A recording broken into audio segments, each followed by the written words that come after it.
Recent ഏറ്റവും discuss ചെയ്യപ്പെട്ട സിനിമയാണല്ലോ project ഹെയിരി Mary. ഇതൊരു റിവ്യൂ അല്ല. ഈ സിനിമ കണ്ടപ്പോൾ എനിക്ക് പേഴ്സണലി തോന്നിയ ഒരു കാര്യം ഞാൻ ഷെയർ ചെയ്യാമെന്ന് വിചാരിച്ചു. നമ്മൾ ഒരുപാട് ഏലിയൻസ് വരുന്ന സിനിമകൾ നമ്മൾ നേരത്തെ കണ്ടിട്ടുണ്ട്. പക്ഷെ ഈ സിനിമ അതിൽ വ്യത്യസ്തമാക്കുന്ന ഒരു കാര്യം, സാധാരണ നമ്മൾ കാണുന്ന ഫിലിംസിലെ പ്ലോട്ടിലെല്ലാം ഏലിയൻസ് ഭൂമിയിലേക്ക് വരുന്നു, മനുഷ്യനുമായിട്ടൊരു ഇന്ററാക്ഷൻ ഉണ്ടാവുന്നു. സോ അപ്പൊ നമുക്ക് പെട്ടെന്ന് അതുമായിട്ട് അഡ്ജസ്റ്റ് ചെയ്യാം. നമ്മൾ എപ്പോഴും ഒരു ഫിയറോട് കൂടിയാണ് ഒരു ഏലിയൻ അബ്ഡക്ഷനിലെ ഒരു ഏലിയൻസിനെ ട്രീറ്റ് ചെയ്യുന്നത്. ഇവിടെ നേരെ മറിച്ച് നമ്മുടെ ഈ രണ്ട് ക്യാരക്ടേഴ്സും വേറൊരു പെർട്ടിക്കുലർ സ്പേസിലാണ്. അവിടെ ഹ്യൂമൻസ് ഒരിക്കലും സെന്റർ ആവുന്നില്ല. നമ്മുടെ സാധാരണ സിനിമയിൽ ഹ്യൂമൻ സെന്റേർഡ് ആയിട്ട് നമ്മൾ എങ്ങനെയാണ് ഏലിയൻസിനെ ട്രീറ്റ് ചെയ്യുന്നതെന്ന് കാണിക്കുമ്പോൾ, നേരെ മറിച്ച് ഇവിടെ റോക്കിക്കും അതുപോലെ തന്നെ നമ്മുടെ ഹ്യൂമനും സെയിം ആയിട്ടുള്ള ട്രീറ്റ്മെന്റ് ആണ് കൊടുത്തിരിക്കുന്നത്.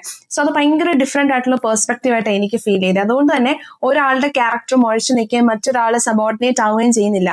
ഈക്വലി നമുക്ക് രണ്ടുപേരുമായിട്ട് കണക്ട് ചെയ്യാൻ പറ്റും.